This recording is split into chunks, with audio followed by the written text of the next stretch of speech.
এই দুনিয়াতে যেমন ঈশ্বর আছে ঠিক তেমনি শয়তানেরও বসতি রয়েছে। ঈশ্বর সর্বদিকে শুভ শক্তির সঞ্চার করে আর শয়তান চারোপাশে বিনাশের খেলা দেখায়। আজ আমি 2024 সালে মুক্তিপ্রাপ্ত শয়তান মুভিটি এক্সপ্লেন করব, যেখানে আমরা দেখতে পাবো এক রাতের মধ্যে কালো জাদুর দ্বারা কিভাবে একটি পরিবারকে ধ্বংসের মুখে পতিত করা হয়। মুভির শুরুতে আমরা কোনো একজন লোককে জঙ্গলের মধ্যে একটি মৃত ইঁদুর তুলে নিয়ে যেতে দেখতে পাই। এই সিনটা খুবই অদ্ভুত রকমের ছিল। এরপর আমাদের কবির নামের একজন লোককে দেখানো হয়। সে একজন চার্টার অ্যাকাউন্টেন্ট। কবির তার ছেলে ধ্রুবের সাথে তার মেয়ে জাহ্নবীর কলেজে যায় তাকে নিয়ে আসার জন্য। সেখানে গাড়িতে বসে তারা দেখতে পায় জাহ্নবী একটি ছেলের সাথে তার গাড়িতে করে যাচ্ছিল। সেই সময় কবির জোরে জোরে তার গাড়ির হর্ন বাজিয়ে জাহ্নবীকে তার কাছে ডাকে। এরপর তারা একসাথে তাদের বাড়ির উদ্দেশ্যে রওনা দেয়।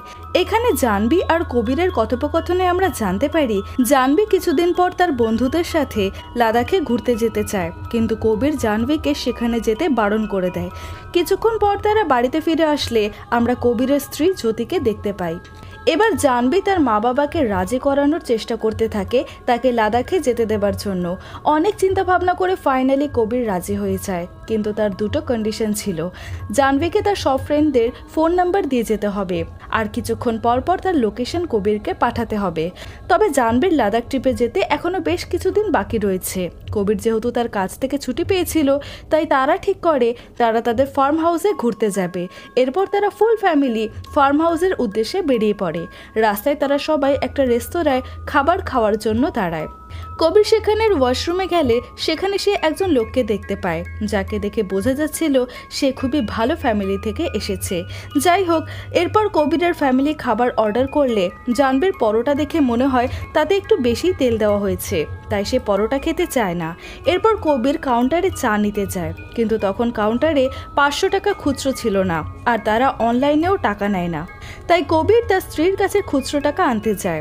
এমন সময় সেই লোকটা কবিরকে চা এনে দেয় এবং বলে, আপনি আগে চাটা পান করুন, কখনো সুযোগ পেলে আমাকেও চা খাওয়াবেন।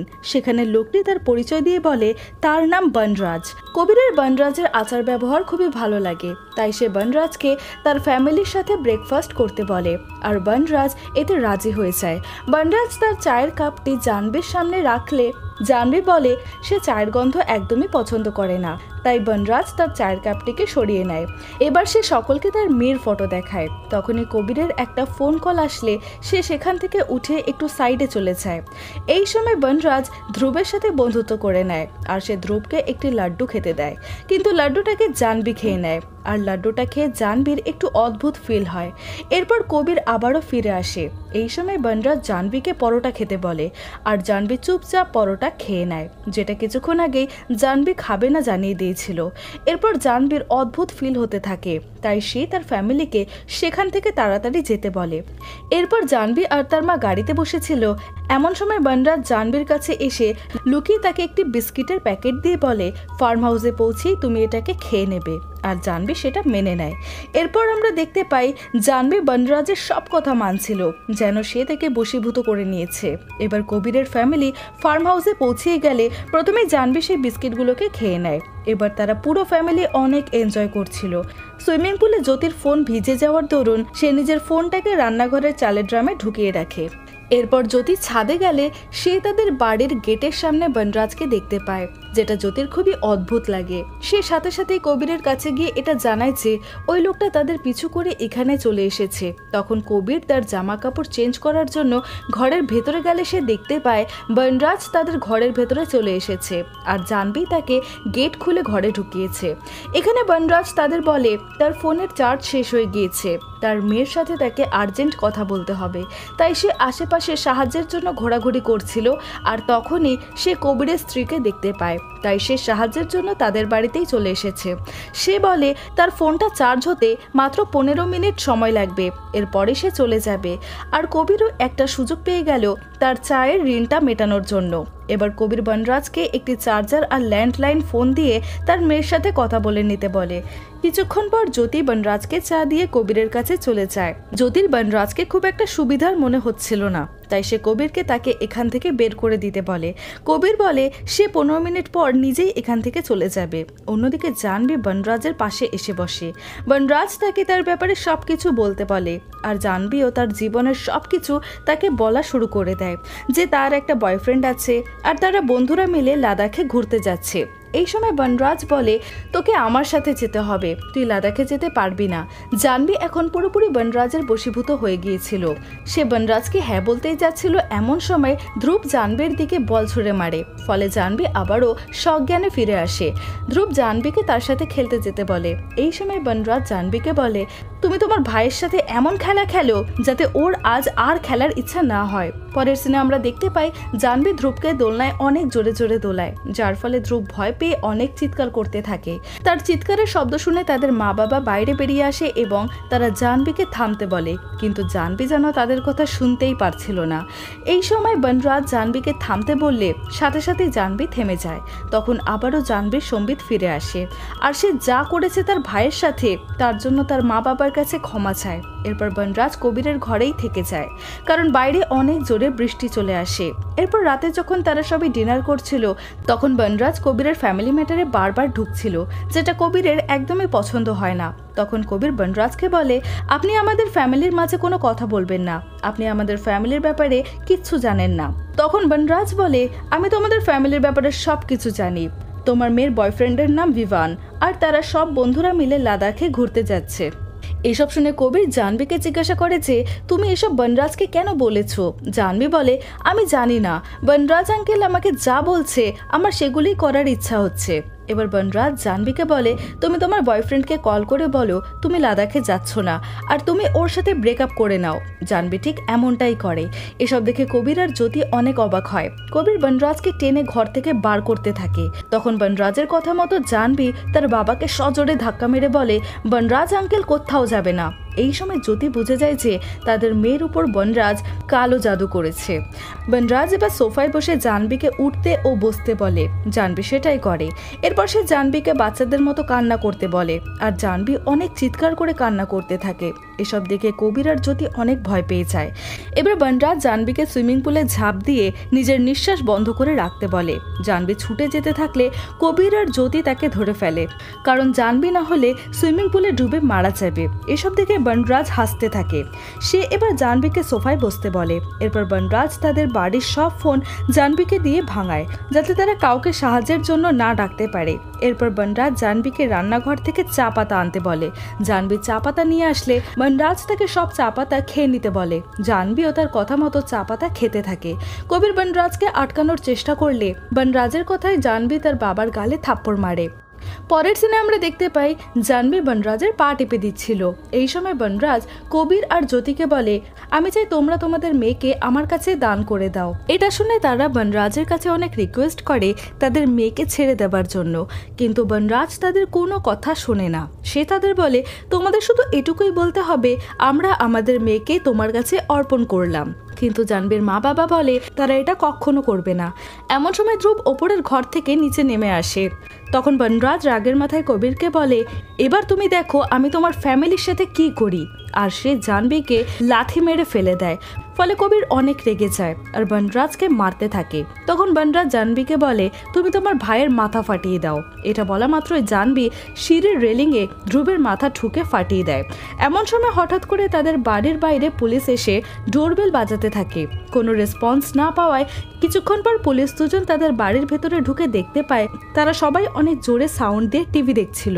এখানে কবির ও বাকিরা এমন হাবভাব দেখায় যেন এখানে কোনো সমস্যাই হয়নি।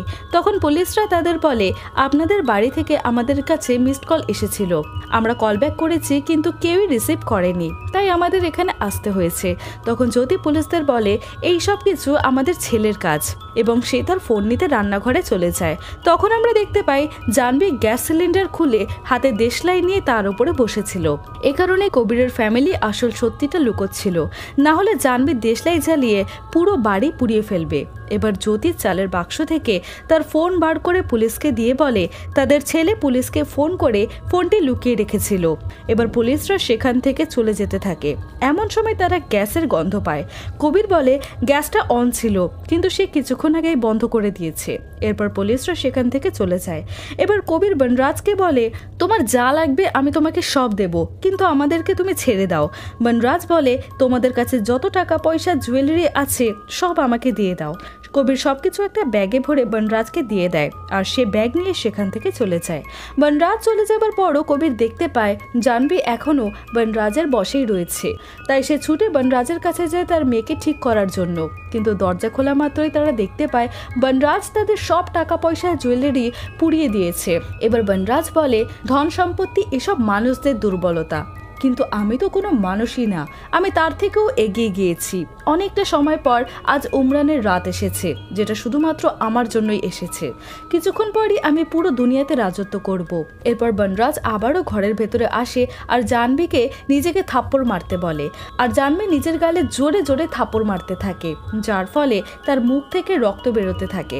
কবির তাদের আর কিছু না বলে ওপরের ঘরে ধ্রুবের কাছে চলে যায় এবং সে ধ্রুবের মাথার রক্ত মুছতে থাকে। তখনই সে ধ্রুবের রেকর্ডার দেখতে পায়।